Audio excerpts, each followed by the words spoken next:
passant tout le temps. Surtout l'hiver. Comme les arbres.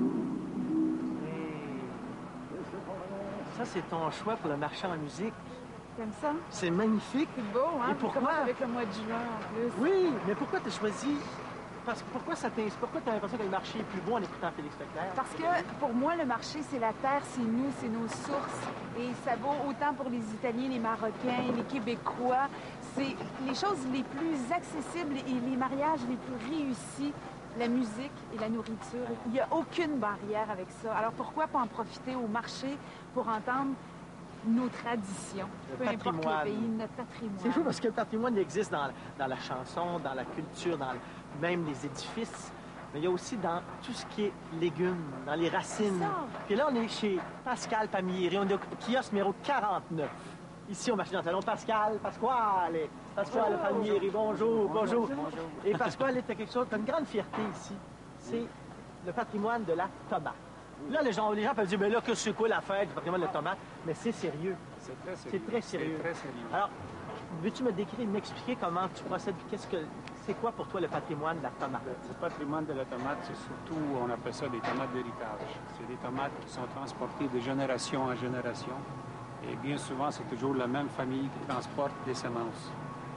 Et c'est très important parce que ces semences-là ne sont pas transigées génétiquement.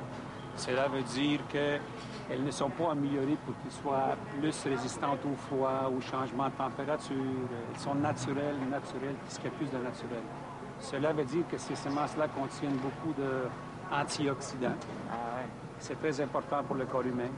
Et surtout, ils contiennent un produit qui s'appelle lycopène, que vous pouvez vérifier dans vos sites d'Internet. C'est très important pour le vieillissement du corps, c'est très important pour le cancer, surtout pour le cancer de la prostate.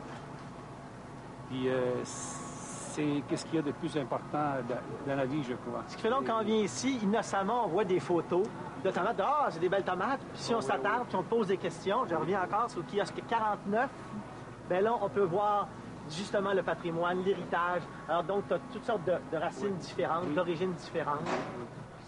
Oui, je t'écoute. Ça, c'est des amis des États-Unis qui m'ont envoyé ça et je garde les semences. On les produit d'année en année. On les mélange pas avec d'autres semences, c'est bien important. Les gens ont besoin, quand on parle de traçabilité, de connaître l'origine d'un produit. C'est important. Alors, on a la Royale ici. Ça vient de l'Italie. Elle a tout simplement une histoire fantastique que je n'aurai pas le temps de vous raconter. Une autre fois, peut-être? Une autre fois. Ah, mais ça nous intéresse, OK. Puis ensuite, on a la Jaguar qui est la princesse du jardin, le prince du jardin, comme on veut l'appeler. C'est elle qui contient le plus de lycopène, qui est très important. Il y en a une, est-ce qu'il y en a une qui provient du Pérou? Nous avons des importations aussi que les amis nous ont amenées à travers les années et on a su les garder. Voilà. On en a de la Grèce, on en a du Portugal. Voilà, venez voir. On en a de la Grèce, Chryso Astéri, qui veut dire étoile d'or. C'est vraiment une étoile d'or, fantastique, le goût exquis. On en a de Lisboa, c'est la capitale du Portugal. Bien entendu, elle vient du Portugal. On en a Bonanza qui vient de l'Italie. On en a du Liban. Et on a la tomate, la semence originale de la première tomate qui elle s'appelait Estrella de Plata, qui veut dire étoile d'argent. Et c'est l'origine d'Amérique du Sud. C'est là que la tomate a originé. Voilà. L'originaire de la tomate, c'est le Pérou. Et c'est les Italiens qui l'ont transporté à travers avec les Italiens, là-dedans. C'est pas moi personnellement, mais... Alors, Pasquale, merci beaucoup. C'est moi qui vous remercie. Et puis, vous voyez sa connaissance, alors ne vous gênez pas. Venez ici, c'est au kiosque au stand 49, vous venez lui demander. Il va vous donner toutes les réponses à vos questions. Merci beaucoup. C'est moi qui vous remercie. Bonne journée. Bonne journée. En espérant que le beau temps va arriver. Ah, on le souhaite. Boucard, allez, est-ce qu'il y a les résultats de notre petite tarte alsacienne? Tout de suite. Ah, j'adore ces Italiens. Je te jure, là, on dirait que c'est eux qui ont inventé tout. Un jour, je vais parler de l'invention des pâtes, parce que tout le monde dit que c'est les Italiens qui ont inventé les pâtes, mais on en jasera. Alors, le résultat, on les a fait cuire à